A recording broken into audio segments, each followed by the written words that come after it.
Lamun masih kene alamna encan ngageser atuh milu zina. Taklukkeun pejudi-pejudi itu. Jumlahna sabaraha pejudi.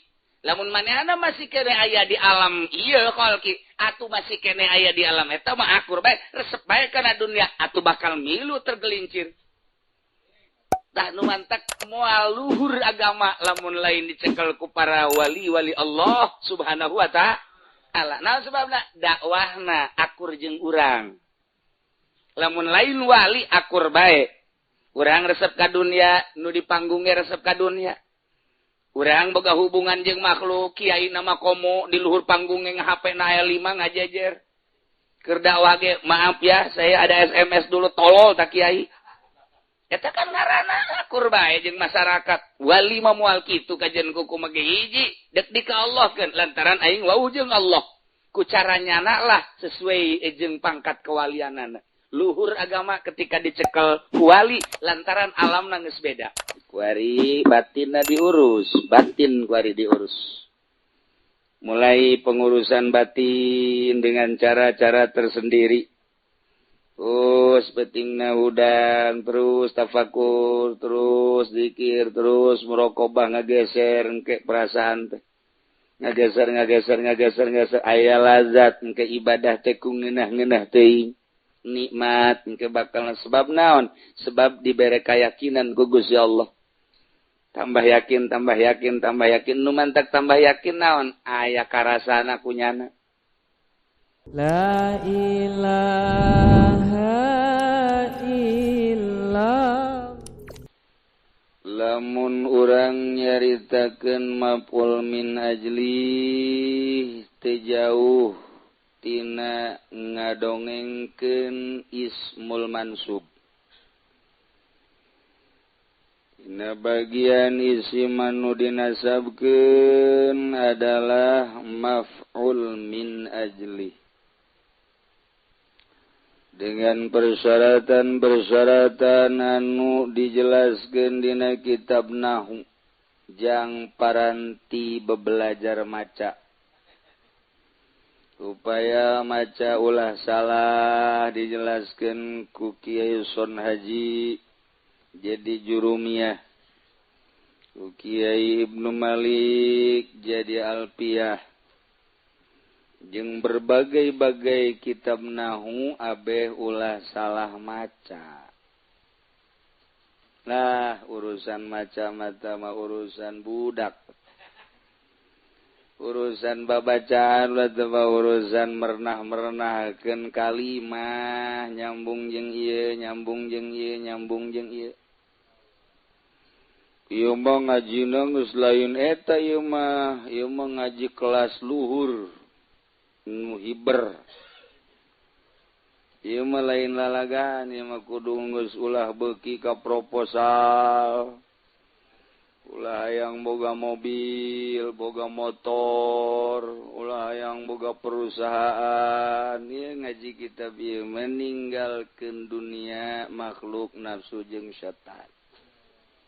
Hiji we nu dimaksud Allah Subhanahu wa ta'ala. Dongeng di panggung, dongeng di ngaji babari jasa, tapi praktekna kurang dekat Gusti Allah ninggalkeun awaik. Sedengkeun pangluhur-luhurna pangkat adalah nabi. Urang lamun mengejar pangkat sakitu luhurna pangkat manusia nu disebut kutubul aulia, mun jelema diangkat jadi kutub geus luhur jasa. Eta teh dinisbatkeun ka nabi mah kakarak awal kanabian. Oh, atuh nabi mah hese jarita keurang. Pilihan, khiyarun min khiyarin.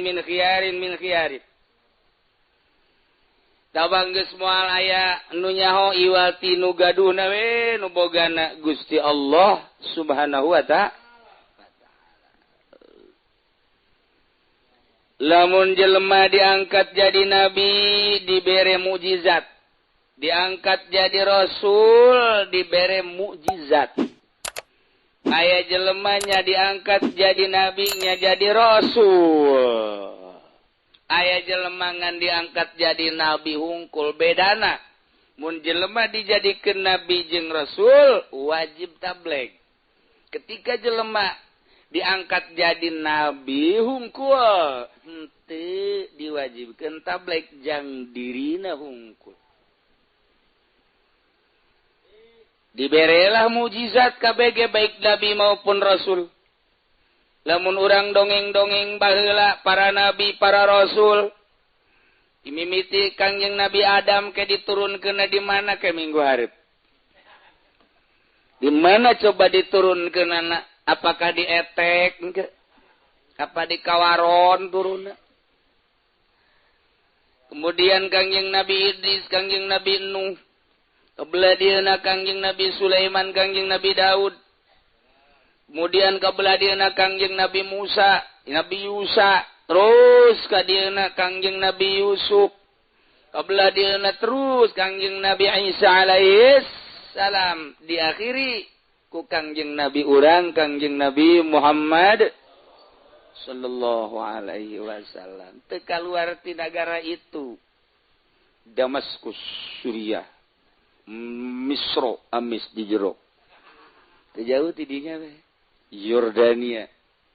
Teu jauh ti nagara eta we Palestina, Israel, Makkah, Madinah. Urang mah ka dieu nagara anyar urang mah. Teu pernah kasabaku nabi. Urang mah kasabate zaman tabiin asuplah ka Indonesia. Sakieu geus alhamdulillahirabbil tengah-tengah Hindu keur mejeuna merajalela. Jol tabiin kadi. Indah jasa. Sampai terkikislah Hindu, Buddha. Imbullah Islam, mulai Kristen, terus adu kekuatan ideologi sampai ayeuna. Tapi di Indonesia kuari ternyata negara terkuat, terbanyak, terkuat di dunia. Kayak lalagaan Indonesia. Emang kumaha gitu. Masya Allah. Sebab di Indonesia mah penting pengakuan, kajen teuing teu salat. Ngaku hebat di Indonesia. Aya deui jelema nu diangkat jadi wali ku Gusti Allah. Lamun jelema diangkat jadi wali dibere supaya tumaknina hatena tentrem, terketahui bahwa dirinya adalah diangkat jadi wali, diberelah karamah ku Gusti Allah. Nah, ieu jelema-jelema pilihan Gusti Allah, jelema anu ngopenan rohani, batin. Komunikasi langsung jeung Gusti Allah.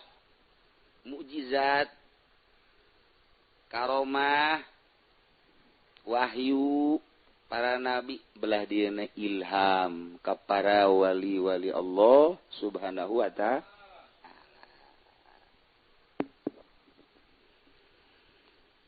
Memehna nyaritakeun tentang alam. Alam eta kabagi dua, aya alamul amri, aya alamul khalqi. Alamul amri, latifatul qalbi, latifatul ruh, latifatul sir, latifatul khafi, latifatul akhfa. 5 latifah alamul amri. Nu 2 latifah alamul khalqi. Alam latifatun nafas, nafsi, jeung latifatul qalab. Eusi latifatul qalab 4 disebut anasir. Unsurul ardi, unsurul ma'i, unsurul hawa, unsurun nar. Jadi berarti jumlahna alamul nafsi, alatifatun nafsi, jeung latifatul qalba, latifatul qalab. Ieu termasuk kana alamul khalqi. nu mantak dicaritakeun deuk diurus kumaha cara ngurus alamul khalqi, kumaha cara ngurus alamul amri. Lamun urang makan ku ari urusanana teh urusan pidahareun jeung pinginumeun. Ketika beuteung kekerbekan hayang dahar, ketika tikoro nah ieu teh hayang nginum, ketika anu handapeun bujal acung-acungan kan. Teh jauh urusanana tinu kitu bae urang. Lamun eta doang nu diurus datang ka paeh ya sakikituna bae. Sakikituna bae. Malah aneh aya jelema lantaran make obat begitu paeh jelemana mah paeh barang nama utek-utekan bae. Barangna utek-utekan bae. Mantak cek pamajikan ulah dikubur lah jah hirup keneh cenah etana. Deuk kumaha sosonoanana atuh. Cara ngurus alamul khalqi teh kumaha ieu? Latifatun nafsi jeung latifatul qalb. Cara ngurus alamul amri teh kumaha? Mun eueuh guru mursyid moal bisa. Endeu kumaha ngurusanana. Titik-titik latifahna teh akan jelas. Sedangkan teu bisa dipotokopi urusan ilmu nukos kitu. Sanajan aya di toko, sanajan urang dibere fotokopi lain perlu fotokopina. Ieu mah mindahkeun rasa. Mindahkeun rasa ieu mah ieu tina sieun jadi henteu, tina borangan jadi berani, tina tata dina teu beuki zikir teh jadi beuki, tina tata dina teu beuki tahajud jadi beuki, tina tata dina teu bendu kana maksiat kuari jadi bendu. Endeuh mindahkeun rasa eta. Urang mah kuari lamun neuleuh awewe pingpingna kabuka sir. Dek dipindahkeun neuleuh pingping mah pingping bae, susu mah susu bae, tapi ulah resep. Ah cenah apa mungkin tuh sia kitu bae sih. Dasarna emang sia mah kitu.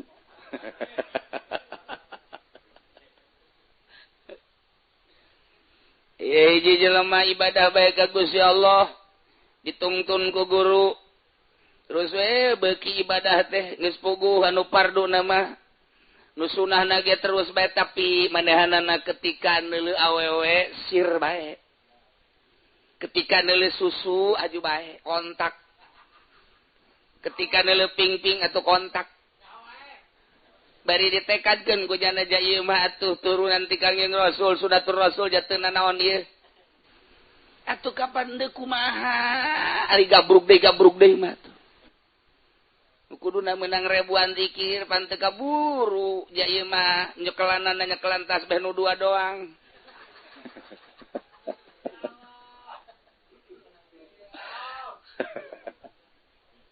Nah, bebeja ka guruna. Cak guruna teu kudu bebeja ge geus nyaho. Nyaho aing. Dipandian ku guruna, sanggeusna dipandian terus ditah lempang 1000 kilometer. Ulah make sendal, bolak-balik 1000 kilometer kira ti dia ka Surabaya. Balik di Surabaya dipandian deui ukuran sakitu maksudna. Setelah dipandian deui ditawajuhan ku guruna. Perem, santosa diperem, diberet titik dicekel titik-titikna ku guruna, sanggeusna dicekel titik-titik nafsuna. Beres. Terus ibadah maneh. Kuari mah neuleuh awewe sarua jeung neuleuh toke. Neuleuh awewe sarua jeung neuleuh kadal dina harti moal kaganggu ku kadal masugan urang ngarenja ku kadal janteu. Jadi urang teh geus bae cek nyana ieu ngeunaheun geus ibadah we juntrung ka Gusti ieu lah guru mursyid. Bisa nu ngaganggu ka manehanana dileungitkeun selesai. Hiji nu ngaganggu ka dirina ieu syahwat canajan teu nanaon ngan teu diangkat-angkat ku Gusti Allah jadi wali. Titik-titik da dipicen ku guruna. Eueuh. Model tukang urut. Modal tukang urut teh lamun ngurut nu biasa bae mah ngurut nu teu boga guru. Eta teh lamun ngurut awewe atuh ser-seran. Ngurut lalaki atuh embung. Kok mau ngurut aki-aki mah jadi embung kan. Ketika ngurut jahe mantep. Batur diurut ngan setengah jam, nya nama 12 jam.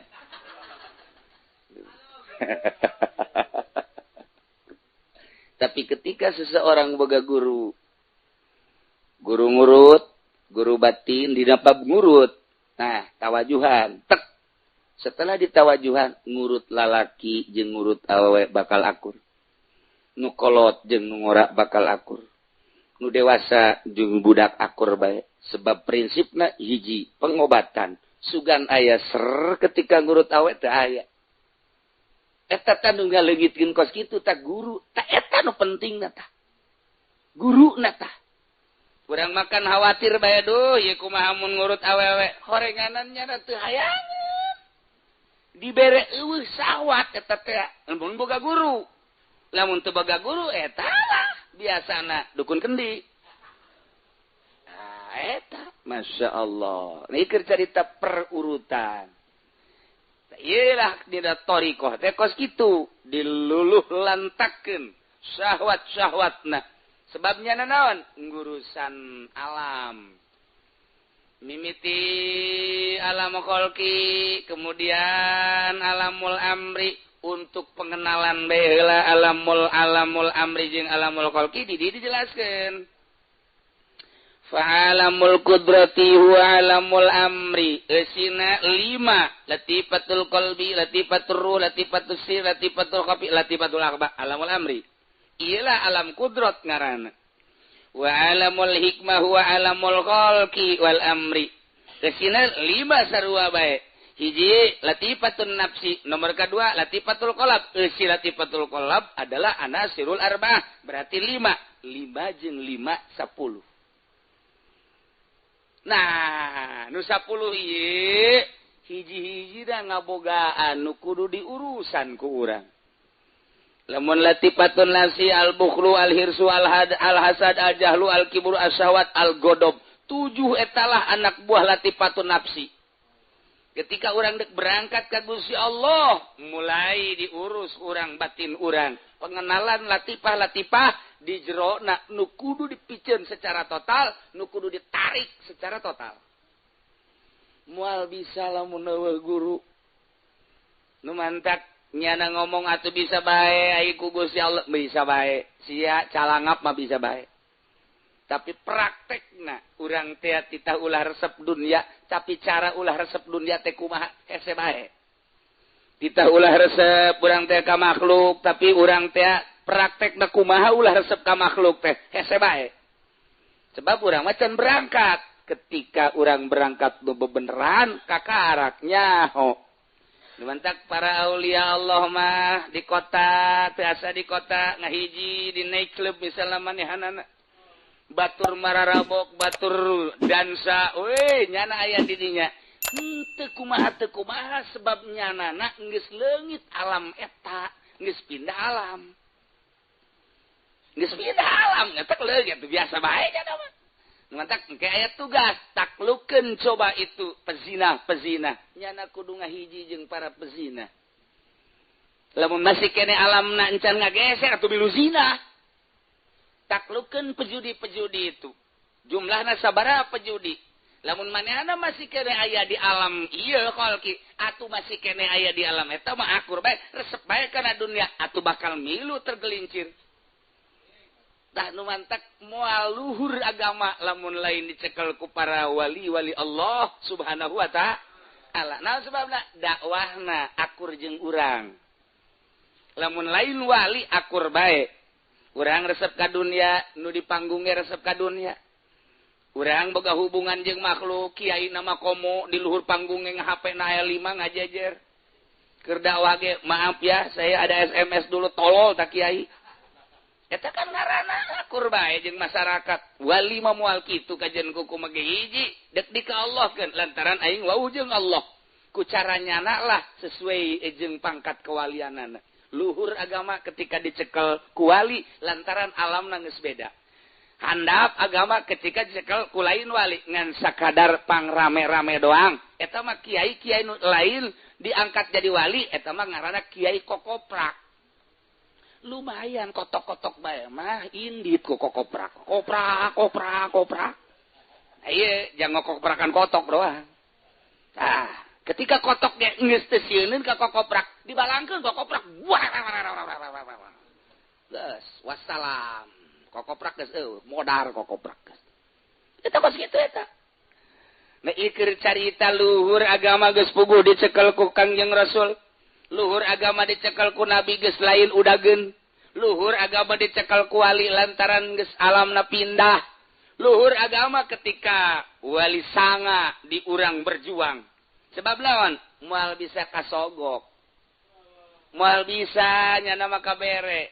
Hiji we Allah nauhidkeun ka Gusti Allah. Nah, ieu alam ieulah nu endek dikajahokeun fa alamul qudrat huwa alamul amri wa alamul hikmah huwa alamul khalqi wal amri pal qudrat tabruzu alam qudrat lahir wal hikmah batas turu katutupan geus pala tabruzul qudratu syai'an murtadian biridail hikmah illa fil mu'jizat kecuali mukjizat terhadap para rasul kakarak tembong di dinya naon eta ngabeberah ka para rasul sebabnya na pilihan geus dibedakeun ku Gusti Allah nyana dibere mukjizat mukjizatna kumaha rasul-rasulna bisa ngobrol jeung batu bisa ngobrol jeung tangkal kayu bisa ngobrol jeung seluruh makhluk Kangjeng Nabi Sulaiman mukjizatna teh jeung naon bae nya nama ngobrol jeung angin bae ngobrol jeung angin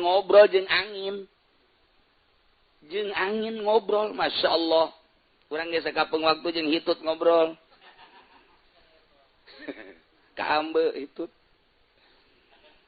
lamun Kangjeng Nabi urang mukjizatna nu geus terketahui rupa-rupa Kangjeng Nabi Daud mukjizatna geus tertera dina Al-Qur'an Kangjeng Nabi Isa alaihi salam yubriul hawal abros yuhyil mauta masyaallah eta mukjizat ketika jelema diangkat jadi wali padahal ieu teh kudrat mah kapantas turu tabruzu wal hikmah tas turu moal lahir kudrat kana hiji perkara murtadian bi turida il hikmah ila fil mukjizat lir rasul wal karamah lil wali jelema ngurusan awak geus ngurusan awak secara syariat make Fathul Muin kuari batinna diurus batin kuari diurus mulai pengurusan batin dengan cara-cara tersendiri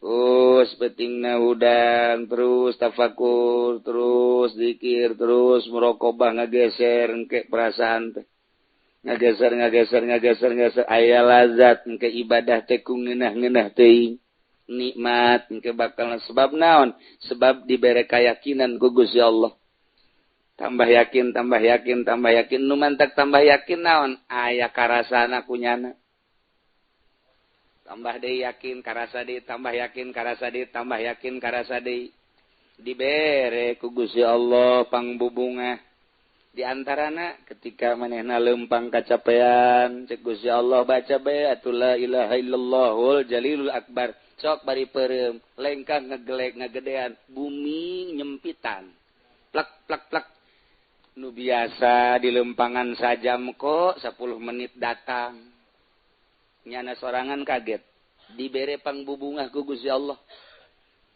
ketika manehanana lempang di tengah-tengah anu panas biasana mah panas kulantaran kalalahan tilok hayangeun wali mah tilok hayangeun dia pasrah ka Gusti Allah kulantaran ieu kapanasan anu luar biasa tet dibere ku Gusti Allah panas mah panas ngan panas teh teu karasa panas mulai nyana kaget lempanglah di tengah-tengah hujan biasana kahujanan ieu mah teu kahujanan nyana teu hayangeun dibere karomah ku Gusti Allah tah ieu teh pangbeberah lantaran nyana deukeut biasa jeung Gusti Allah kulantaran ngurusan ieu ngurusan batin ngageser engke ti alam ieu ka alam ieu ti alam ieu ka alam ieu urang bae geus sabaraha kali ngageser sabenerna mah mimiti ti alam orok terus ka alam oleng-oleng ti alam oleng-oleng ka alam leumpang di dinya mah ta urang teh hayangna momobilan hayang momotoran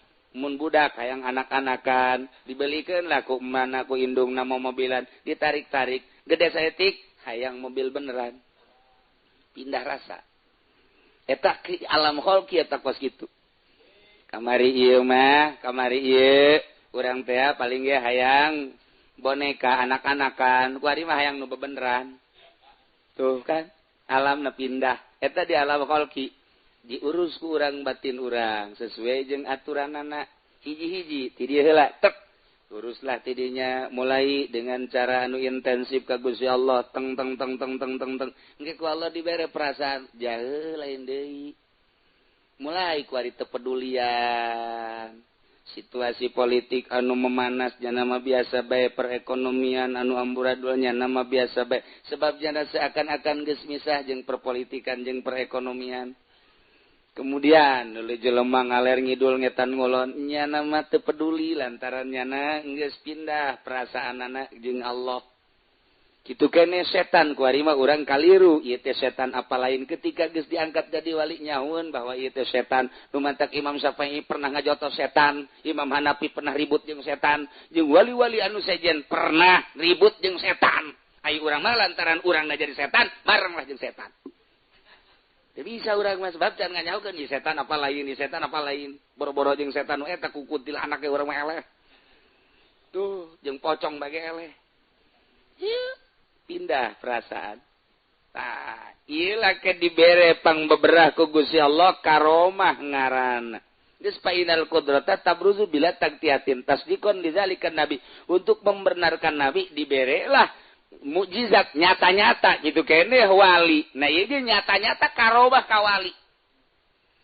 Iyalah pengurusan batin anu hese teh. Mulai diurus sesuai jeung aturan. Tergantung kumaha engke guruna nangtukeun lantaran di deuleu lahan-lahanna. Di awak urang teh sarua ejeung kitu bercocok tanam. Lamun eta sawah diurus heula, kolbu ge kudu diurus. Sawah teh dipaculan heula, di waluku digaru geus bagus baru humuy kitu ge hate. Nu deuk dipelakeunana bibit, nu deuk dipelakeun dina kolbu adalah iman. Diurus ku urang teh ngaranna taat. Sanggeus tadi urus tu rapi, caina iraha digaringkeun, iraha dicaian sesuai jeung aturanana. Ieu ge engke pare jadi bagus. Boga harapan bakal panen lantaran nya melak, nya ngurus, nya rapi. Aya harapan bakal panen. Kitu kene urang ngurus kolbu, nah ieu diurus sesuai jeung aturanan. Aya harapan belah dieuna. Ieu boga kalazatan kanikmatan ibadah belah dituna ganjaran bakal aya engke di sorga. Kuari mazratul amal engke yaumul hasad. Kuari bercocok tanam engke bakal panen. Waliullah geus ngarasakeun panen di dunia kene. Bahasa sorga geus karasa di dunia kene. Nya nama hirup sorangan bae di leuweung geus asa di sorga. Di kamar sorangan bae geus asa di sorga. Eta lamun urang nyaritakeun kos kitu, urang teu nyaritakeun perjalananana asa aneh. Mun dicaritakeun perjalananana wese. Hese dicaritakeun perjalananana mah. Komo urang mah masih kene handap, masih kene lah ngaji na ge rukun wudu ge pohon-pohon kene. Keur di hareupeun guru mah mun ditanya sabaraha rukun wudu genap, barang balik bae ka 12. Jadi gacok kene mah. Iyalah ngurusan batin hese teh supaya ketika urang diberena naon ulah bungah kanu merena ka Allah. Ketika urang boga dunia ulah bungah, ketika urang dibere bala urang kudu bungah pan hese takos kitu tah. Dibalikeun ku Gusti Allah. Perasaan teh ieu pengurusan etalah nu hese. Kudu pepegatan heula urang jeung dunia, kudu pepegatan urang jeung makhluk. Bisa ngahiji jeung manusia teu bisa ngahiji uzlah ngaranna ka leuweung ka gunung. Hendakna eta ngurusan batin. Aya nu ngurusan batin teh 1 tahun, aya nu 2 tahun, aya nu 3 tahun, aya nu 4 tahun, aya nu 10 tahun, aya nu 11 tahun, nu 12 tahun, nu 13 tahun. tergantung kumaha kecerdasan batin. Tah di saat urang ngurusan batin engke gogobol go papanggihan sesuai jeung nu kurang keur digeluti. Urang guari alam bobogohan ngimpi bobogohan. Dina impian teh Romi. Urang keur manggeluti bisnis. Ieu teh ngimpina teh bisnis malulu. Urang keur manggeluti politik, Masya Allah. Teu eureun-eureun hayalan urang teh jadi lurah, jadi camat, jadi bupati dan lain sebagainya. Ketika urang geus ninggalkeun eta, urang urusan batin. Wah, ngimpina lain deui kapanggih jeung arwah. Urang ngimpi ge kapanggih jeung nu geus mararaot. Beb. Ikut sama ana yuk. Kemana? Ke kuburan. Enggak lama lagi Habib juga. Bakal pulang ke alam barzakh. Yang ngimpi aja nu karitu. Asal geus dikieu bae digupai ku ahli kubur mal kebel deui. Kapanggilah engke di alam nu itu teh ya tingkatan-tingkatan manusia. Oh, ieu tingkatan ulama, oh ieu tingkatan awam, oh ieu tingkatan wali kakara kapanggih. Ketika orang naik bisa kapanggih lah jeung guru-guru. Matak bisa kapanggih jeung Tuan Syekh Abdul Qadir, bisa kapanggih jeung Imam Hasan Asyadzili. Kabelah dituna bisa kapanggih jeung Kangjeng Nabi urang, Kangjeng Nabi Muhammad sallallahu alaihi wasallam. Masya Allah. Nya mah mun hayang kapanggih babari. Aneh para wali mah. Hayang kapanggih jeung Kangjeng Nabi teh aya cara tersendiri anu kapanggih jeung Kangjeng. Asal yang kapanggih jeung Kangjeng kapanggih. Geus ninahin aya di alam eta selalu minta izin ka Kangjeng Nabi. Masya Allah, ngan eta carita doang. Ketika urang nyaritakeun perjalananna di antarana hiji bae wali mah tilok seubeuh kudu lapar bae mulai urang. Wadaw. Deres lamun teu keur ngaji mah keur ngaji ge ngopi bae. Ngarokok. Tetakan urang perjalananna Masya Allah Karim. Lamun urang nyaritakeun kos kitu nama ngeunaheun nama, tapi ketika urang nyaritakeun praktekna batur kerek, batur sare, batur dina teu sarena ge huyah-huyah terus bae hura-hura nya nama hudang tafakur ka Gusti Allah. Mentang mata nya nama batur kerek nyana beunta ieu nu hesena. Perjalanan mulai hese jasa. Luar biasa. Di samping eta teu meunang bodoh deui kudu masantren heula. Matak calon wali adalah santri. Moal aya calon wali kaluaran teh SMA. Moal aya calon wali kaluaran teh SMA, moal aya bae kecuali jana mondok heula. Eueuh wali kaluaran ti universitas eueuh. Jadi calon-calon wali ieu adalah pondok pesantren. Pondok pesantren ge pondok pesantren salaf, modern mah geus lain. Lain teu bagus ngan lain calon wali. Pondok pesantren salaf ge masih kade disurtil deui. Terus kudu anu pohara jasa nya bisa ngajina nya paham nya dididik ngan geus aya jurusan pondok pesantren mah ka jurusan kawalian teh aya. Universitas eueuh. Nggak cenah kiai sombong amat. Emang aing sok sombong sakabeung. Emang eueuh nu diangkat jadi wali kaluan universitas aya ngan kudu kembali ka salapi.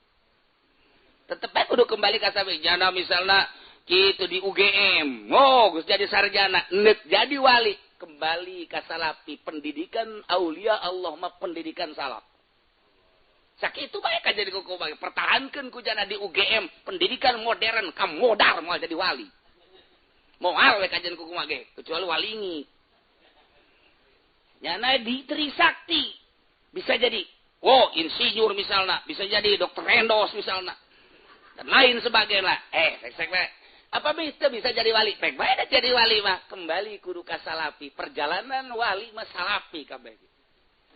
Duk saha kajian ku ge mungkin bae nyana sarjana, tapi kudu kembali ka salafi. Mata lamun urang deuleu kahirupan santri geus percis kos wali. coba deuleu. Geus beda jeung kahirupan nu sejennya nama. Isuk-isuk batur mah sibuk nu ka pabrik, nu ka kantor, anu ka ladang, nu kana santri mah hees.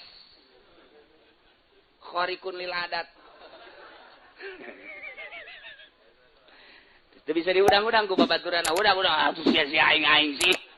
Lain ngaji atuh ngaji masalah jantung ngaji ge dibisakeun bisa sia bae urusan. Nafsi. Sakumaha di akhirat. Santri.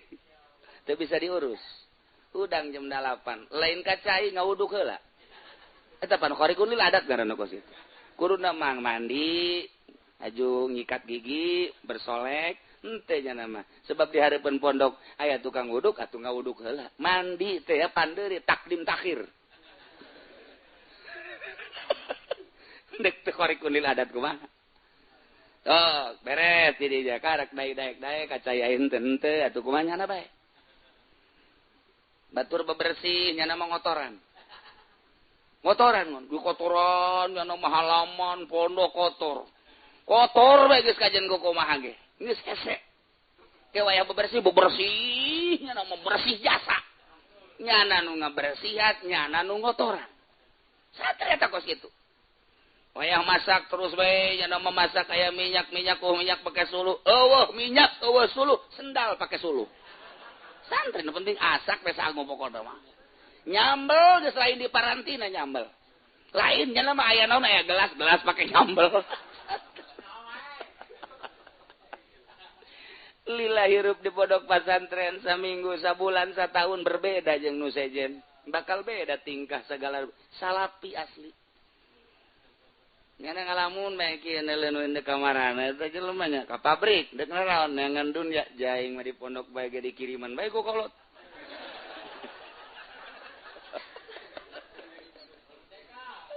Pohara santri ewah kuata mulai tidinya. Di pondok pesantren modern mah dipaksa peuting kita hudang tahajud. Bahkan guruna nitah berjamaah tahajud. Wallahu alam kitabna meunang ti mana meureun. Tahajud berjamaahnya na. Beres tahajud berjamaah, balik ka imah, boro-boro tahajud, salat henteu. Deuleu ge dorun posan modern. Ieu keur carita kawalian ibadah ieu mah. Alal haq. Tapi santri di pondok salat rada carang berjamaah maksudna. Dahar sadaekna, sagala rupa sadaekna nyana bae ngaji sadaekna dan lain sadaek kumaha nyana bae geus pokona mah. Nu cerdas-cerdas nu henteu 5 tahun, 6 tahun, 7 tahun geus beda. Salat geus rapih. Udang peuting duduan bae luhur hudang handap hudang.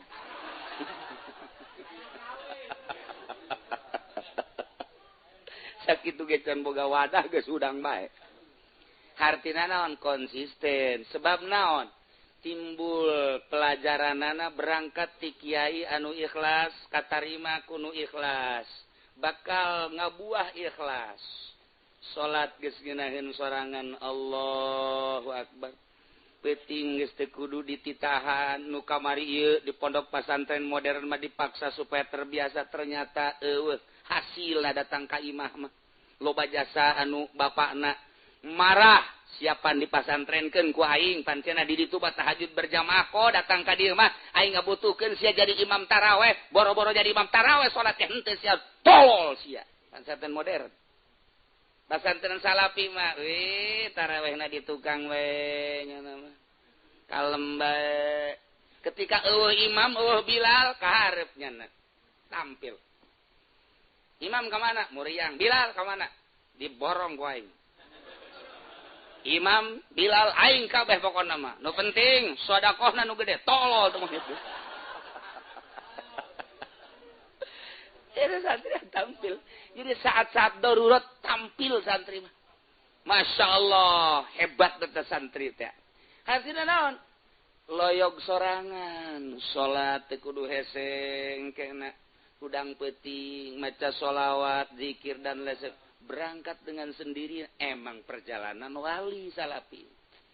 Mulai nyana bisa nganilai jelema kakara ge 7-8 tahun geus bisa nganilai nyana.